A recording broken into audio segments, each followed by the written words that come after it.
राजा परीक्षित को संग्रहण कर रहे हैं। वही भागवत महापुराण की कथा मैत्री जी महाराज विदुर जी से सरस्वती नाम की नदी के किनारे सुना रहे हैं। वही भागवत महापुराण की कथा भगवान भोलेनाथ माता पार्वती को अमर कथा के रूप में रसपान करवा रहे हैं। और वही श्रीमद् भागवत महापुराण की कथा परम पिता परमात्मा की असीम कृपा से परम सद्गुरुदेव भगवान के परम मंगलमय आशीर्वाद से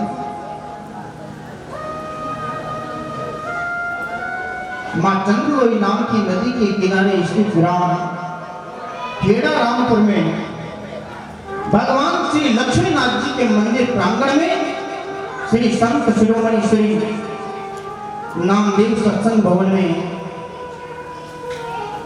अक्षरा परिवार की ओर से उनके पितरों के मोक्ष के निमित्तार्थ तथा दिवंगत आत्माओं की शांति हेतु तथा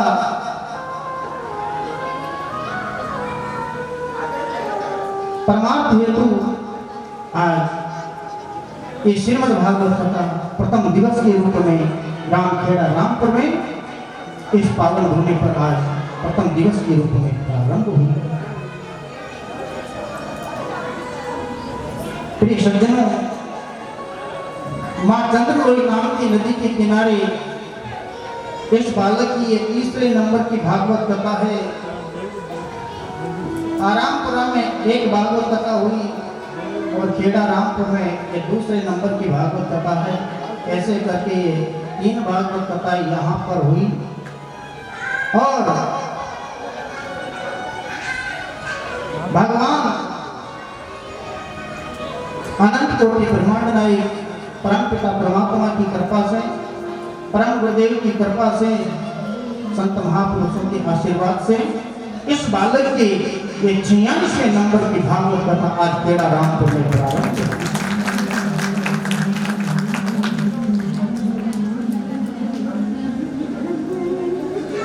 प्रिय सज्जनों, भगवान की कथा किसे कहते हैं, भगवान की कथा का क्या अर्थ होता है, इसका मतलब क्या होता है।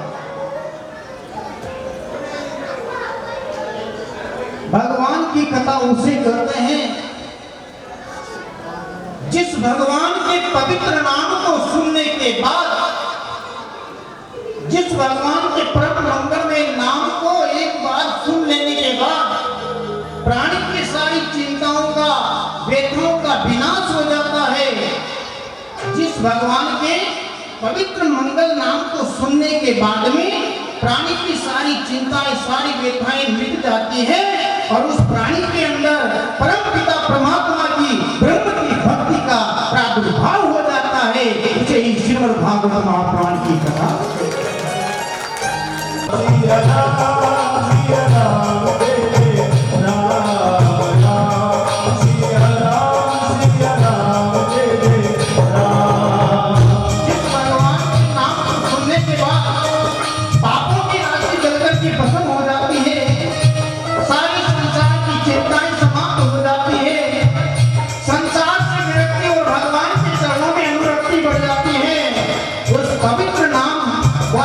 ग्रंथ को भगवान की कथा कहते हैं। ऐसा गोस्वामी तुलसीदास जी लिखते हैं।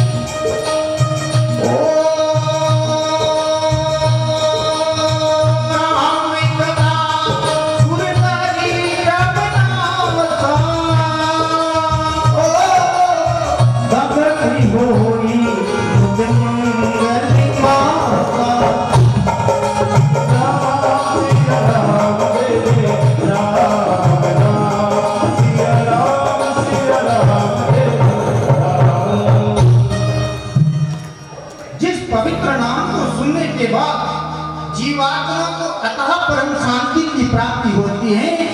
ही श्रीमद् भागवत महापुराण की कथा। प्रिय सज्जनों, संसार के समस्त तीर्थों में स्नान करने का, समस्त पवित्र नदियों में स्नान करने का और संसार के पवित्र तीर्थों में जाकर के भगवान के दर्शन का जो फल मिलता है, वही पर एक श्रीमद् भागवत कथा से हमें प्राप्त हो जाता है। ये भगवान की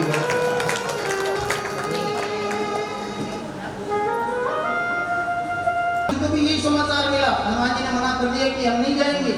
फिर भरत जी गए, शत्रुघ्न जी गए, लेकिन हनुमान जी नहीं आए।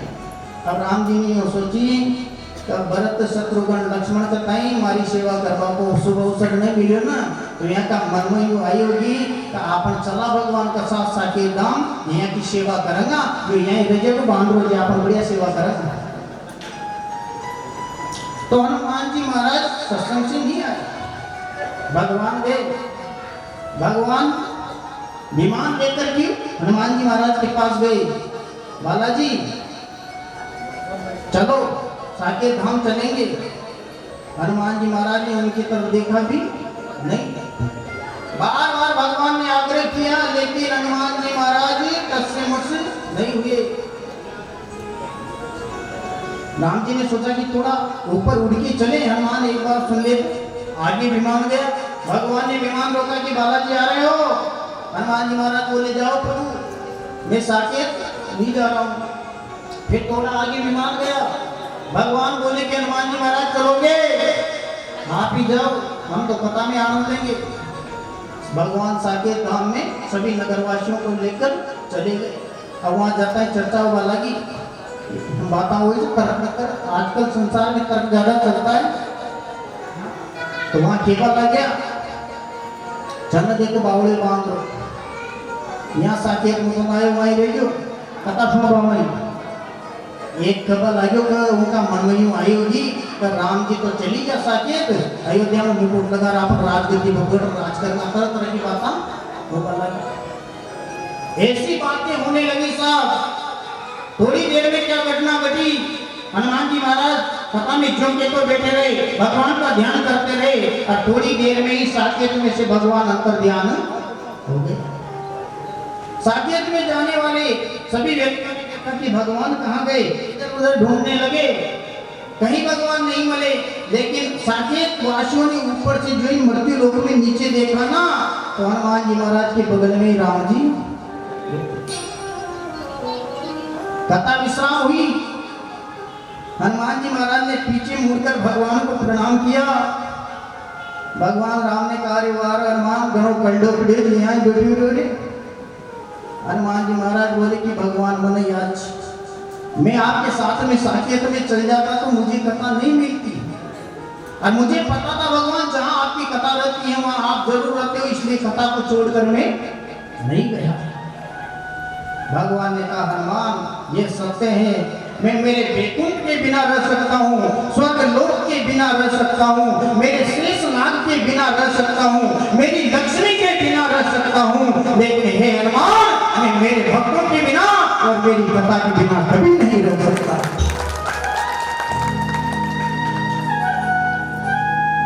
प्रिय सज्जनों, आज भी इस कलिकाल में जहां पर भगवान को अपनापन बनाने के लिए, भगवान से रिश्ता जोड़ने के लिए, भगवान से प्रेम बढ़ाने के लिए, भगवान से अपनापन बनाने के लिए जहां पर उनके गुण गाए जाते हैं, उस जगह पर आज भी गोविंद और बालाजी महाराज साक्षात मौजूद है, आज भी मौजूद है।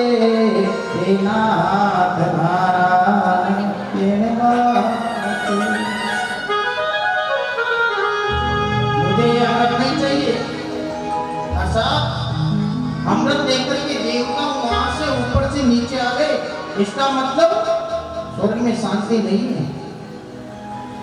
गया था अर्जुन भी ब्रह्मनल्ला बन गया था, वहां जाके ताड़ी बजाने वाला बन गया, वहां स्वर्ग के लोग भी सुखी नहीं है।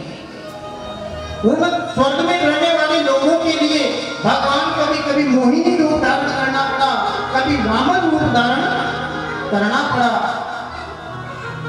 तावड़ा में बैठे बैठे मनक पतो लगा ले, हाथ तावड़ो ज्यादा पकड़ो तो पानी आओ ये देखे कभी कभी व्यासपीठ पर जब बैठा था तो शास्त्रा को जब चिंतन होता तो मन भी अनुमान लाग जाता कि साहब जो भगवान की कथा सुनने से परम आनंद की प्राप्ति होती है और भगवान की कथा सुनने से इस जीव को जो शांति मिलती है साहब वो शांति तो स्वर्ग में भी वो मुझे रास आ गया है वो तेरे दर पे सिर झुकाना वो मुझे रास आ गया है वो तेरे दर पे सिर झुकाना वो तुझे मिल गया पुजारी तुझे मिल गया पुजारी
भगवान की कथा से इस जीवात्मा को परम शांति की प्राप्ति होती है। संत कबीरदास जी ने भी यही कहा कि दुनिया छूटे तो छोड़ देना, लेकिन भगवान की कथा को कभी मत छोड़। उन्होंने भी यही कहा कि मन मेरो पंछी भयो, उड़ के गयो आकाश, और स्वर्ग लोक सुनो पड़ियो हरि भक्तों के। इसलिए संसार में उड़ जाओ मतलब बहुत से सगुण निर्गुण के चक्कर में उड़ते हो। पर बहुत से हमसे भी चर्चा कर बैठते हैं सर, गुरुदेव हमें कुछ ब्रह्मांड की बताओ ना। ये जगदम्बा पहले आई, ज्योति निरंजन पहले आए, ब्रह्मा विष्णु पहले आए, स्वर्ग लोक बड़ा है, सतलोक बड़ा है। ये कौन काहे से बना, कौन काहे से बना? तारा शरीर में गंदगी काहे से बनी, खुद का पेट की तो याद करो, ठेठ की बात कर। ऐसी ऐसी बातें करते हैं इंसान सा। कौन कहां से आया, कौन बड़ा, कौन अच्छा, कौन बुरा। कोई का सामने ऐसा नहीं बात करना, कोई का तो आपको बीज जैसा का ज्ञान दे दूं, तो उनका सामने रोटी सब्जी मिल दी जो तो भाई आई ना खा। इस सब्जी में आलू बीच, इनमें टमाटर बीच, इनमें मटर बीच, इनमें नमक बीच, इनमें मिर्ची बीच, तेल बीच, हल्दी बीच। अब बता नमक को काहे बढ़ियो, मटर को काहे बढ़ियो, आलू को काहे बढ़ियो। अच्छे अच्छे इंसान नहीं बता सकते साहब, पढ़े लिखे के आंख में गिजड़ाओ दिखाएं कि बड़ा, तेल की बड़ा, नमक की बड़ा, कान में मरी खाएं कि बड़ा, नाक में शेप का वो दिखाएं को बड़ा, या खुद की तो याद कोई ना, और भगवान ही जान रहे। उसे जानने का प्रयास कभी मत करना, क्योंकि वह जानना बुद्धि का विषय नहीं है। जानने के चक्कर में मत बोलो, सिर्फ मान दो उसे कि वह परमात्मा है। अच्छा हम एक बात जानते हैं साहब कि जैसे जो भी शरीर के अंदर बनता है साहब, कैसे बनता है? भोजन से। किससे बनेगा? भोजन से। अपन जो खाएंगे, जो मन बनेगा वो कैसे बनेगा? भोजन से। ऐसे ही जो भी अपन देख रहे हैं साहब, संसार में जो भी दिखाई दे रहा है, जो भी संसार ब्रह्मांड है, वह सब परमात्मा से ही बना है और किसी से नहीं बना।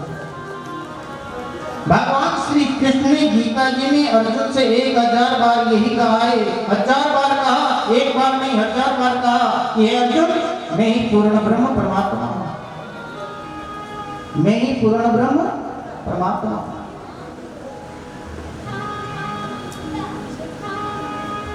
ये बहुत से आडम्बरी मिल जाए ना, कोई कैसा हुआ मंदोदरी मेंढकी बनी थी, वह जानकी रावण की बेटी थी, और बहुत सी तो इतने तक कहते देखे साहब हमने का राम जी तो धर्म समाधि नीचे आत्महत्या करी थी, वहां सीता जी वहां का वियोग में दर्द की घुस गई।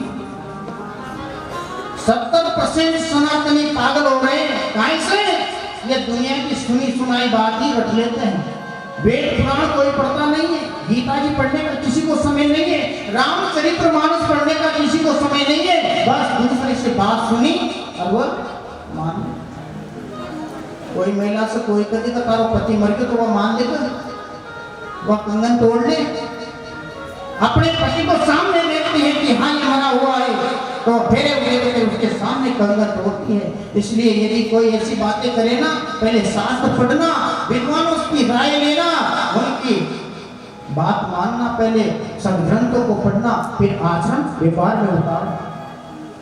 ये भटकाने वाली दुनिया में बहुत है, इनके भटकने में मत आना, इनकी विधर्मियों के भटकने में आने से हमारे सनातन धर्म की हानि हो रही है साहब। नहीं गए, उनकी कथा नहीं सुने, अपन मंदिर नहीं जाए, तो सबसे बड़ा नालायक, सबसे बड़ा मूर्ख इस दुनिया में उस जीव से सबसे बड़ा अधम कोई हो ही नहीं सकता। इसीलिए तो अभी भगवान की कथा बनाई है। ये भगवान की कथा जानवरों के लिए नहीं बनाई है, केवल इंसानों के लिए बनाई है। क्यों? क्योंकि जानवर कभी अपने धर्म से विचलित नहीं होता, और शायद मेरा मानना इसीलिए जानवर के लिए कभी कोई कथा प्रवचन नहीं होता। जानवर कभी अपने धर्म से विचलित नहीं होता, इसीलिए उसके लिए कोई कथा प्रवचन नहीं होता। गौ माता के आगे सब मांस डाल दो नहीं खाएगी भले से 10 दिन की भूखी हो, क्योंकि वो घास खाती है। और सिंह के आगे घास डाल दो, वो नहीं खाएगा, क्योंकि वो मांस खाने वाला जीव है।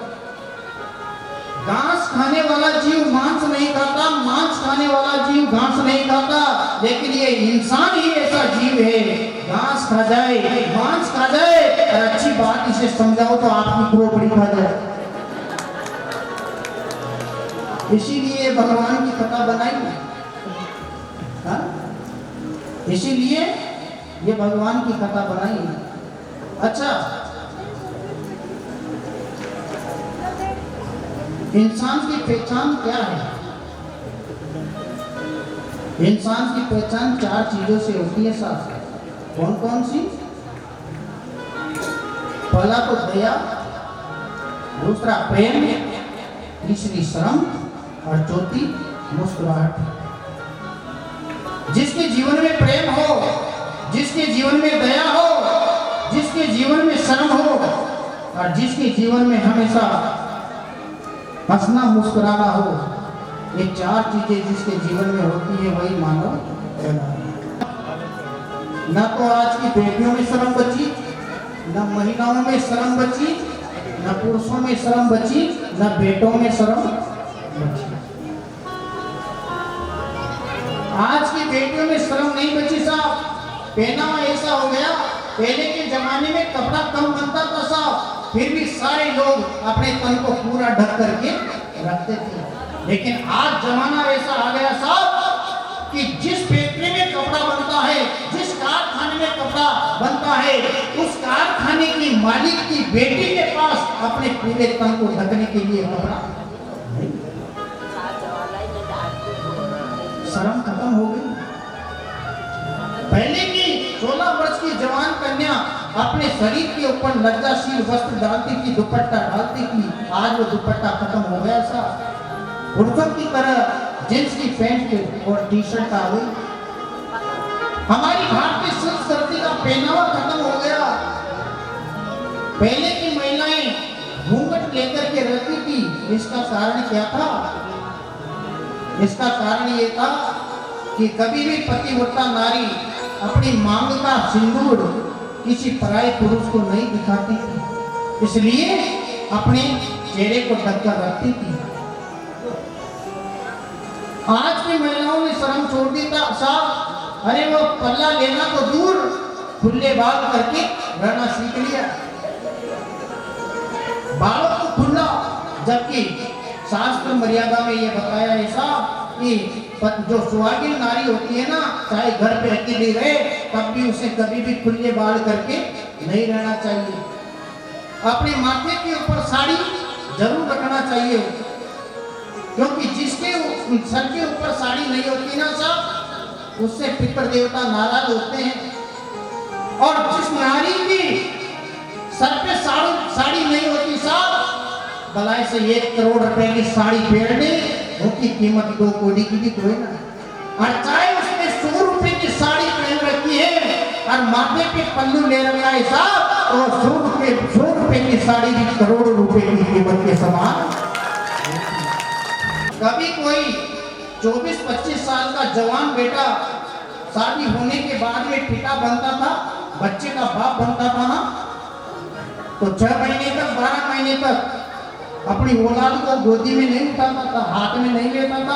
हाथ में ले भी ले तो अपने माँ बापों के सामने नहीं जाता था, शर्म आती थी। लेकिन आज का कोई युवक 25-30 साल का बाप बन जाता है ना, बच्चे का पिता बन जाता है, तो हॉस्पिटल में छोड़े तो बच्चों हो जाए तो सबका पति जाओगे और वो बेटा कहता है उठा, और सारा हॉस्पिटल का 12 चक्कर लगा रहा होगा, आज वो भी पापा जी बन गए।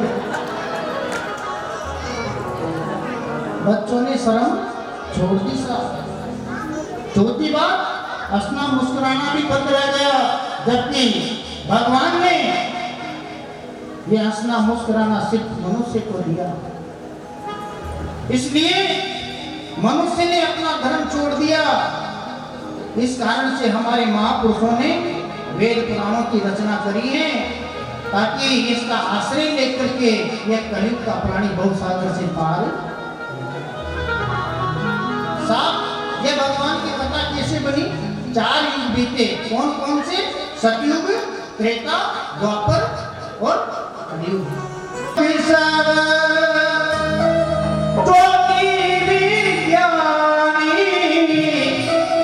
अरे हरि हरि ध्यान करहि भवभानी। सिया राम रे राम, सिया राम रे राम। सतयुग में कठिन तपस्या के द्वारा भगवान को प्राप्त किया और शिव ने अपना कल्याण किया। उसके बाद आया त्रेता युग। तो त्रेता युग में यज्ञ के द्वारा भगवान को प्रसन्न किया।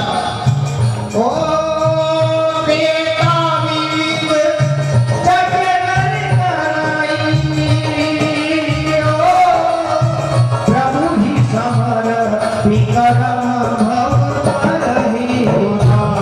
सिया राम रे राम, सिया राम रे राम। त्रेता युग में यज्ञ के द्वारा भगवान को प्रसन्न करके शिव ने अपना कल्याण किया। त्रेता के बाद आया द्वापर। द्वापर में क्या किया? भगवान की पूजा करी, आराधना करी, चरण वंदना करी, स्तुति करी और शिव ने परम शांति को प्राप्त किया। ओ द्वापर करी रघुपति पद पूजा, नर भव निव पाए मुदा। सिया राम रे राम, सिया राम रे राम। सतयुग में तपस्या करी, श्वास लेत जन्म जोड़ी आई। दूसरे का सुख देख करके खुद दुखी होना, ये मानव की प्रकृति बन गई। अपने दुख से दुखी नहीं होता, लेकिन दूसरों के सुख से खुद दुखी होता है। ऐसी श्वास आती है जानो जोड़ी का बुखार आ गया हो। और जो काबू के ये कहीं विपत्ति, सुखी भये मानव जगन्नपति। किसी को विपत्ति में देखेगा, उसको ऐसा मजा आएगा जैसे संसार का साम्राज्य मिल गया हो। और झूठई लेना, झूठई देना, अरे झूठई भोजन झूठ चढ़ेना। उस कलिकाल में इंसान का सब पैसा झूठ बोलना हो जाएगा। झूठ बोल करके जीवन जीना, कमा के खाना, झूठ बोल करके रिश्ते बनाना, सब झूठ ही झूठ। झूठ ही लेना, झूठ ही देना, झूठ ही भोजन झूठ चबेना। और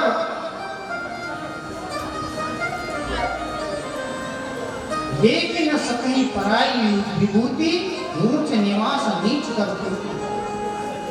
ऐसे ऐसे पुरुष हो जाएंगे साहब। न तो ज्ञान रहेगा, न मान रहेगा, न मर्यादा रहेगी, न संस्कार रहेंगे, न आचरण रहेगी, न चरित्र की प्रधानता रहेगी। उस कलयुग में जो कोई थोड़ा सा ज्ञान प्राप्त कर लेगा ना, कहीं न कहीं से इधर उधर की बात पल्ले पड़ गई, तो वो ज्ञानी पुरुषों को नीचा दिखाने के लिए उनसे तरक करेगा। इस कलयुग में महाराज से वेद व्यास ने कहा कि हे गणपतिनाथ, मेरे को एक शास्त्र बनाना है, मैं बोलूंगा। हमको बनाया। तो महाराज इस पंचम वेद की रचना गणेश जी महाराज ने अपने हाथों से कर दी। 18,000 श्लोक होने के बाद में वेद व्यास ने वाणी को विराम दे दिया और गणेश जी महाराज के अपने परम धाम चले गए। अब वेद व्यास जी महाराज ने सोचा, मैंने ये ग्रंथ तो बना दिया, लेकिन इस ग्रंथ का प्रचार प्रसार इस दुनिया में कौन करेगा? तो उन्होंने भगवान भोलेनाथ की घोर तपस्या करी। घोर तपस्या से प्रसन्न होकर के भगवान भोलेनाथ प्रकट हुए। उन्होंने कहा कि हे वेदव्यास, आज आपने मुझे किस लिए याद किया? कि भगवान, मैंने एक शास्त्र बनाया है और इस शास्त्र का प्रचार प्रसार वही कर सकता है जो ज्ञान वैराग्य से परिपूर्ण हो। तो क्या करूं मैं? हे भोलेनाथ, मेरे घर आप पुत्र का अवतार लेकर के आओ, ताकि इस मेरे शास्त्र का संसार में प्रचार प्रसार हो सके। भगवान भोलेनाथ बोले कि वेदव्यास, संसार में आऊंगा तो माया गले लग जाएगी रे, इसलिए संसार में आना मुझे पसंद नहीं है। तो फिर भगवान कोई ना कोई तो कृपा करो। तो भगवान भोलेनाथ ने वरदान दिया, जाओ वेदव्यास, मैं तो तेरे घर अवतार लेकर नहीं आऊंगा, लेकिन मैं वरदान देता हूँ, मेरी समान ज्ञान वैराग्य से परिपूर्ण बालक का समय पाकर के तेरे घर में अवतार हो जाएगा। भगवान भोलेनाथ ने वेदव्यास जी को वचन दे दिया। अब सुखदेव जी महाराज का अवतार कैसे हो, इस बात की चिंता नारद जी महाराज को मत करो। अब नारद जी महाराज भगवान का मन है, और जब भगवान को कोई लीला करनी होती है ना, तो सबसे पहले नारद जी को आगे करते हैं। तो एक समय नारद जी महाराज 3 लोग 14 भुवन में घूमते हुए मट्टी लोक में आए। उन्होंने विचार किया, मैंने स्वर्ग लोक देखा, वैकुंठ लोक देखा, ब्रह्म लोक देखा, 3 लोग 14 गुण सब देख लिए और सभी के घर में झगड़ा करवा दिया, लेकिन आज एक नया घर ढूंढो जहाँ पे कभी झगड़ाई नहीं हुआ। तो नारद जी महाराज को याद आया, हाँ भगवान भोलेनाथ और माता पार्वती के बीच में कभी लड़ाई झगड़ा नहीं हुआ, क्यों ना आज जाकर के माता पार्वती भोलेनाथ के बीच में झगड़ा करवा दो। तो नारद मुनि वहां पर कैलाश में चले गए। कैलाश में जिस समय नारद जी गए थे, उस समय भगवान भोलेनाथ वहां नहीं थे, माता पार्वती। नारद जी महाराज ने देवी को प्रणाम किया। उस समय देवी भगवान भोलेनाथ की पूजा कर रही थी। देवी जी ने आसन दिया, नारद जी महाराज विराजे। पूजा के बाद में प्रसाद दिया, कहा नारद ऋषि आज कैलाश में कैसे आए, आज कैलाश में आने का क्या प्रयोजन है। तो नारद जी ने कहा, देवी ये बताओ आज जगत पिता भगवान भोलेनाथ कहाँ गए। माता ने कहा, हे देव ऋषि मेरे को पता नहीं है कि मेरे प्राण वल्लभ भगवान भोलेनाथ कहाँ गए। अच्छा आपसे कहकर नहीं गए? हाँ आज मुझसे बताकर नहीं गए, कहकर नहीं गए। तो नारद जी ने कहा, रे ऐसे पति पत्नी का रिश्ता होना किस काम का रे, कि पति को पत्नी का पता नहीं, पत्नी को अपने पति का पता नहीं। भगवान भोलेनाथ बोले, हे देवी इसका मतलब यही है कि वह भगवान भोलेनाथ बाहर से भी काले हैं और मन से अंदर से भी काले हैं। वह तेरे से सच्चा प्रेम नहीं करते। उमा के नेत्र लाल हो गए। नारद देवादिदेव महादेव मेरे प्राणेश्वर को आप कपटी कह रहे हो, क्या करूं? आपसे सच्चा प्रेम करते हैं? हाँ मेरे से सच्चा प्रेम करते हैं। तो बताओ देवी, कभी भगवान भोलेनाथ ने आपको ये बताई कि उनके गले में जो मुंडों की माला है वो किसकी है? बताया? ये तो नहीं बताया। फिर भगवान भोलेनाथ ने कभी अमर कथा के बारे में आपको बताया? नहीं बताया। तो एक काम करना, आज जब भगवान भोलेनाथ कैलाश में आए, तेरे को आवाज लगाए तो रूट कर कोप भवन चली जाना। ने कहा, नारद कहाँ से आ रहे हो? भगवान कैलाश में से आ रहा हूँ। ऐसा करो ना, जल्दी जाओ, कहाँ घूम रहे थे? वहाँ मैया आपका इंतजार कर रही है कैलाश में। भोलेनाथ को समझ गया कि नारद जहाँ चल जाओ तो वहाँ गड़बड़ जरूर कर रहा है। भगवान भोलेनाथ कैलाश में आए, माता पार्वती को आवाज लगाई, लेकिन पार्वती नहीं बोली। भगवान भोलेनाथ ने स्वयं जाकर के देखा तो पार्वती कोप भवन में पड़ी हुई थी। भगवान भोलेनाथ ने कहा, देवी हमसे ऐसा क्या अपराध हो गया जो आज आप मेरे से नहीं बोली?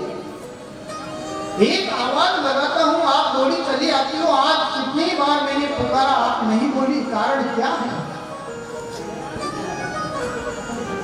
माता पार्वती ने कहा, भोलेनाथ जाओ महाराज चले जाओ, क्यों मुझे सताने आए हो? भोलेनाथ आपको जहां जाना है चले जाओ। क्यों? क्योंकि अंदर रखते हो स्वार्थ भाव और प्रत्यक्ष में मनाने आए हो। हमारे कथा को भूले भोलेनाथ अमर ढेर भाई मोरे राम।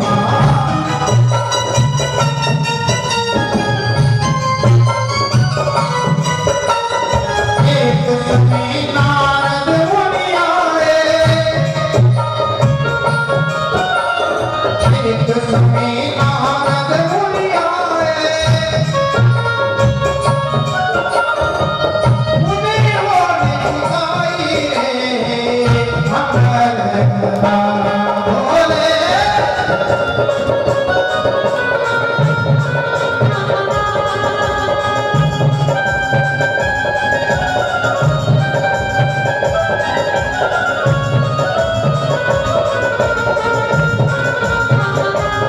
कि पुण्य पुंज बिनु मिले न संसार, एक जगह तो ये लिख दिया पुण्य पुंज बिनु मिले न संसार और सत्संगति संस्कृति कर अनंता, और दूसरी जगह लिख दिया कि बिनु हरि कृपा मिले ही नहीं संसार।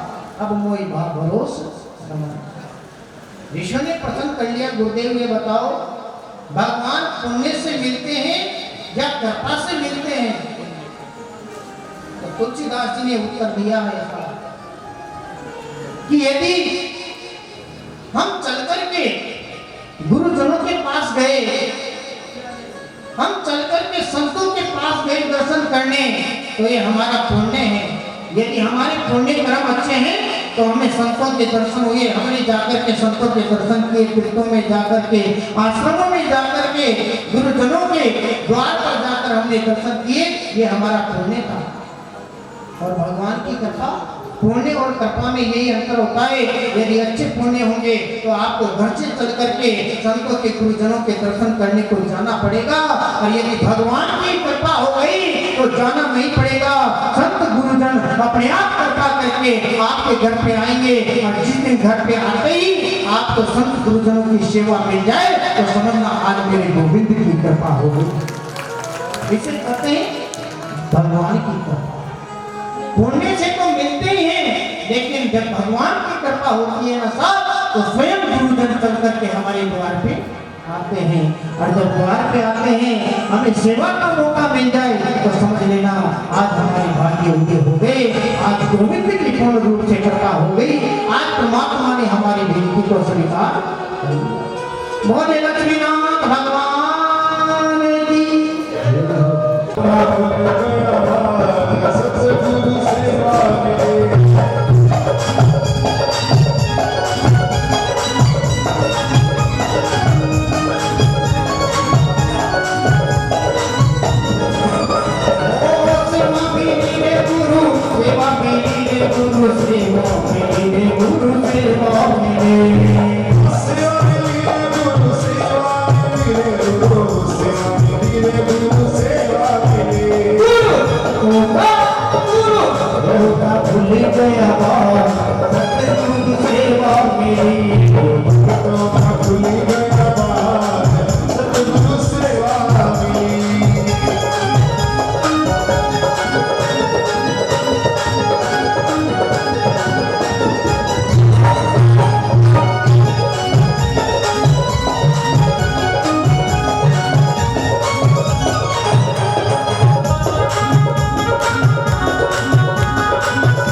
सेवा मिली रे राजा भोरनाथ जी को मेरे कोट किए थे सतगुरु सेवा मिले गोरे कोट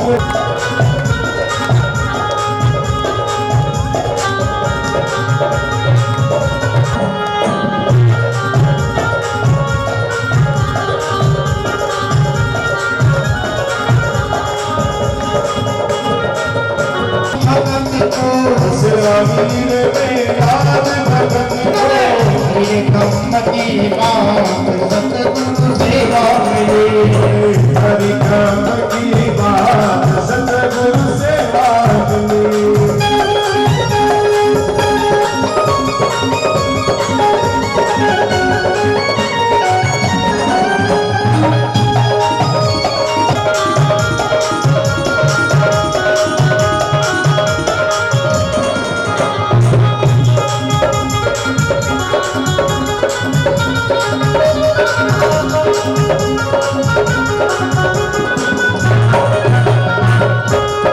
सेवा मिली रे गुरु सेवा मिली रे गुरु सेवा मिली रे गुरु सेवा सेवा मिली रे गुरु सेवा मिली रे गुरु सेवा मिली रे गुरु सेवा मिली रे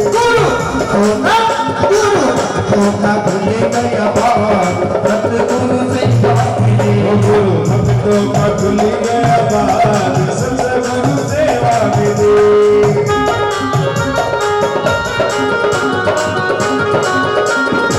केवल एक सुई का बच्चा था उसके पंख लग चुके थे उड़ने का प्रयास किया था उड़ नहीं पाया वहां घोंसले में विराजमान हो गया। आज माता पार्वती प्रसन्न हो गई और कहने लगी कि भोलेनाथ आज मैं एक गंगा प्रकट करूंगी आज मैं एक गंगा का उद्घाटन करूंगी आज एक गंगा को बहाऊंगी कौन सी गंगा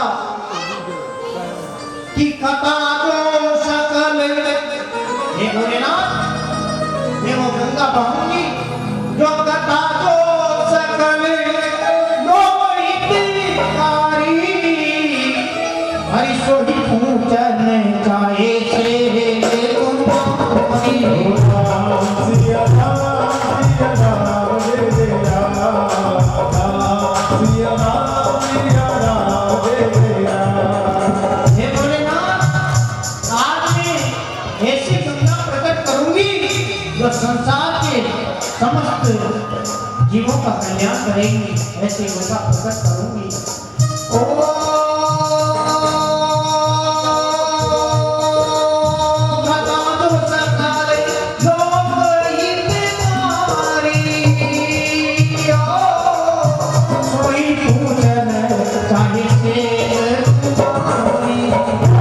सिया राम जय जय राम सिया राम जय राम गंगा से केवल धरती के लोगों का कल्याण होता है मृत्यु लोक में रहने वाले जीवों का कल्याण होता है लेकिन हे भोलेनाथ आज मैं ऐसी गंगा बहाऊंगी जो धरती के जीवों के साथ साथ स्वर्ग लोक में रहने वाले देवताओं का भी कल्याण कर देंगे ऐसी गंगा बहाऊंगी भगवान भोलेनाथ ने कहा देवी ये बताओ खुद के कल्याण की चिंता नहीं है और सारे संसार के कल्याण की चिंता कर रही है हे देवी तूने अपने कल्याण की बात नहीं पूछ करके सारे संसार की कल्याण की बात मुझसे क्यों पूछी भगवान भोलेनाथ कह रहे देवी तेने खुद के कल्याण की बात नहीं पूछ करके मेरे से सारे जगत के कल्याण की बात क्यों पूछी तब माता पार्वती ने कहा भोलेनाथ यदि आप केवल मेरे नाथ होते केवल मेरे ही पति होते तो मैं आपसे अपने स्वार्थ की अपने कल्याण की बात पूछती लेकिन हे भोलेनाथ आप केवल मेरे ही पति नहीं हो आप कौन हो आप पूरे विश्व के नाथ हैं रामचरितमानस में तुलसीदास जी ने दर्शन करवाया कि विश्वनाथ मम नाथ पुरारी अरे त्रिभुवन महिमा विदित तुम्हारी सिया राम जय जय राम सिया राम जय जय राम भोलेनाथ तीन लोग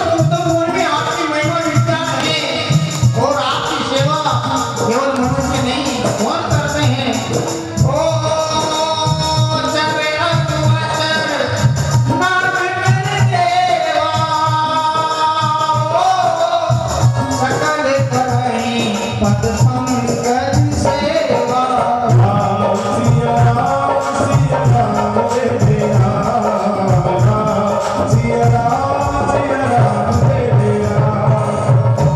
हे भोलेनाथ, चर और वचन नाम नर देवा। संसार में जो भी जड़ चैतन्य प्राणी हैं, नाग, असुर, खग, प्रेत, पितर, गंधर्व, सभी लोग आपकी आराधना करते हैं। और ये भोलेनाथ, आप केवल पार्वती के नाथ नहीं हो, आप पूरे संसार के विश्व के नाथ हो। आपको दुनिया विश्वनाथ कहकर के पूजा करती है, पूजन करती है, आपका आह्वान करती है। हे भोलेनाथ, मैं अपने स्वार्थ की, अपने कल्याण की बात क्यों पूछूंगी? सारे संसार का कल्याण करना है आपको मेरे साथ साथ। इसलिए भोलेनाथ, मैं आज एक गंगा प्रकट करूंगी। एक आग पर माटी रख करके वह चिलम बना रहा था। उसकी पत्नी आई, क्या बना रहे हो? मैं चिलम बना रहा हूँ। किस लिए? कि कलियुग में गांजा पीने वाले बहुत हो गए, तो बहुत सारी चिलम बिकेगी, इसलिए मैं काम धंधा व्यापार बढ़ाने के लिए चिलम बना रहा हूँ। कुमारी ने कहा, जी सुनो, सर्दी खत्म हो गई, गर्मी का मौसम आ गया, लोग ठंडे पानी की तलाश करते हैं, चलम तो 2-5 रुपए 10 रुपए में बिकेगी। आप ऐसा करो ना, इस मिट्टी से चिलम न बना करके मटकियां बनाओ ना, ताकि थोड़ी आमद भी बढ़िया मिलेगी। उसने चिलम बनाना छोड़ दिया और उस कुमार ने मटकियां बनाना प्रारंभ कर दिया। उस मिट्टी के अंदर से आवाज आई, रे कुमार, पहले क्या बना रहा था, अब क्या बना रहा है? कुमार ने कहा, हे मिट्टी, मेरा विचार बदल गया। मैं तुझसे पहले चलम बना रहा था, लेकिन मेरा विचार बदल गया। अब चलम नहीं बनाऊंगा, मैं मटकियां बनाऊंगा, मैं सुरैया बनाऊंगा मिट्टी से। तो माटी ने कहा, रे कुमार, तेरा तो विचार ही बदला है, मेरी तो जिंदगी बदल गई। कैसे? अरे कुमार, तुम मेरी मिट्टी से, मेरे से तू चिलम बनाता तो मैं खुद भी जड़ती और दूसरे के कलेजों को भी जलाती।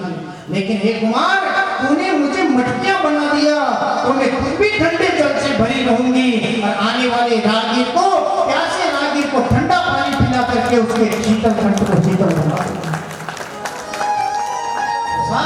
भगवान की कथा सुनने से विचार बदल जाते हैं। देवी क्या चाहिए? अमर कथा चाहिए। क्या सुनना चाहती हो? भगवान भोलेनाथ, मैं सत्य को जानना चाहती हूँ कि सत्य क्या है।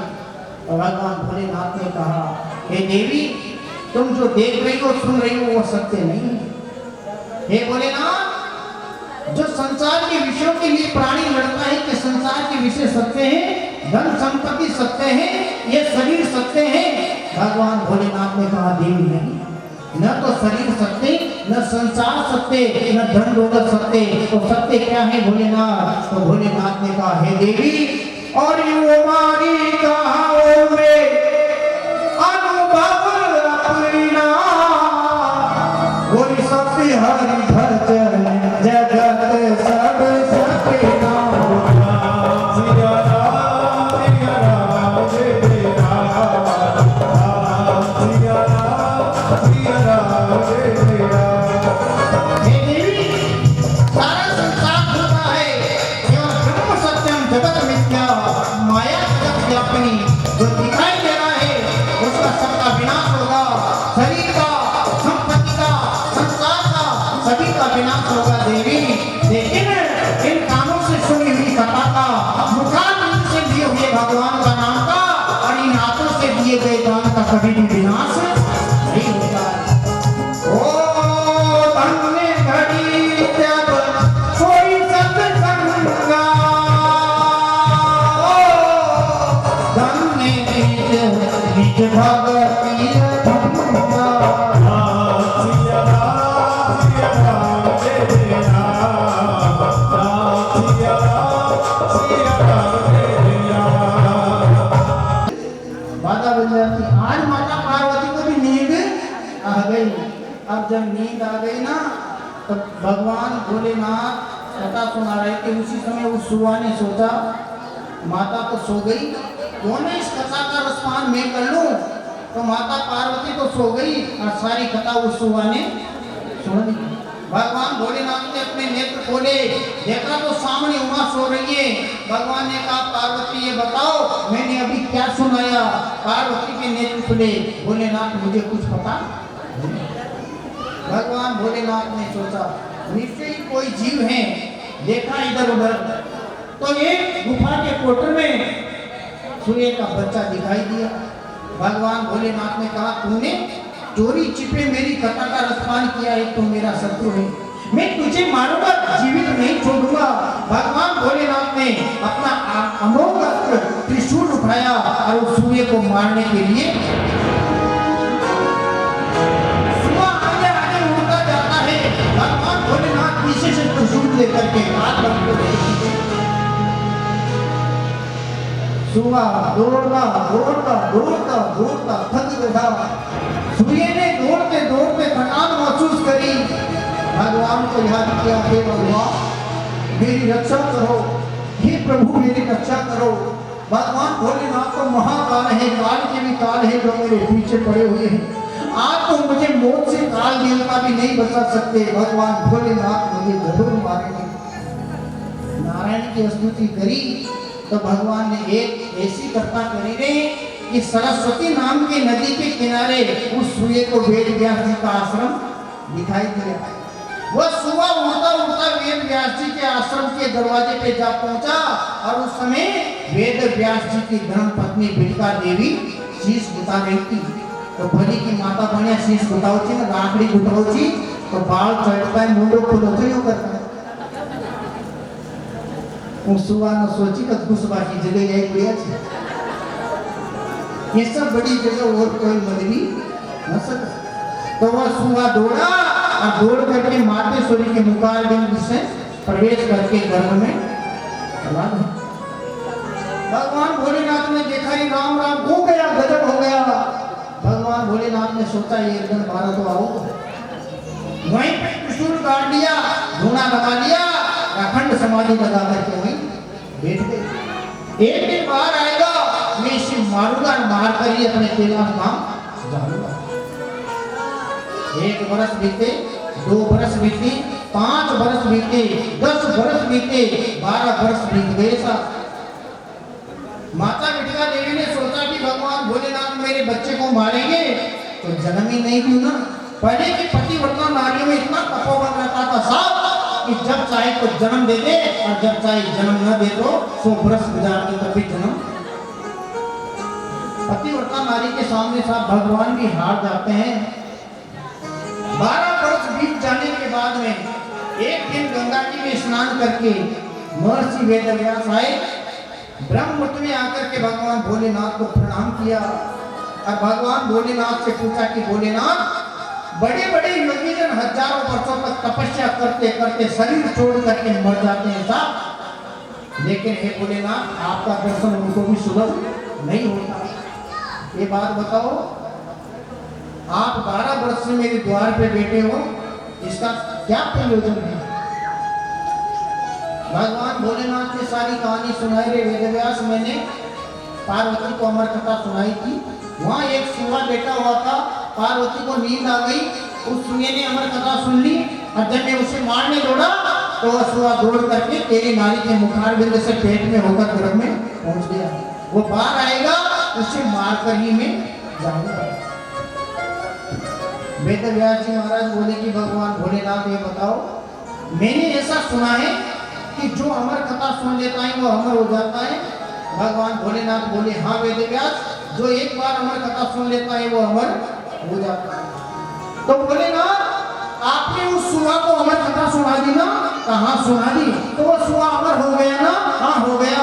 तो भोलेनाथ या बताओ कभी अमर भी मर जाओ। भोलेनाथ बोले वेदव्यास अमर तो कभी मरता ही नहीं है, तो आप क्यों यहाँ बैठे हुए हो, जाओ ना अपने कैलाश धाम। तो उसी समय भगवान भोलेनाथ मुस्कुराए और भगवान भोलेनाथ ने कहा रे वेदव्यास, हमें लीला करने के लिए तरह तरह के नाटक करने पड़ते हैं, ये तो हमारी लीला थी। हे वेदव्यास, तूने भागवत की रचना करी थी, उस समय मेरी तपस्या करके मेरे से वरदान पाया था। मैंने कहा था जा वेदव्यास, समय आने पर मेरे समान ज्ञान वैराग्य से परिपूर्ण बालक का तेरे घर अवतार होगा, तो जा मेरा वरदान है, मेरी समान ज्ञान मिलाने से परिपूर्ण बालक का तेरे घर में अवतार होगा। भगवान भोलेनाथ किधर गए? देवताओं ने स्तुति करी कि सुखदेव भगवान माता के गर्भ से बाहर आओ, तो सुखदेव जी महाराज ने माता के गर्भ में पहले संसार के लिए गर्भ गीता की रचना कर डाली, और गर्भ गीता की रचना करने के बाद में देखते देखते देवताओं की स्तुति से प्रसन्न होकर के देखते देखते सुखदेव जी महाराज प्रकट हो गए। बोलो सुखदेव जी महाराज की तोड़ी तोड़ी हरी मधुरी बजाए सुन के दौड़ी आई बताई के दौड़ी आई मधुरी बजाए सुन के दौड़ी आई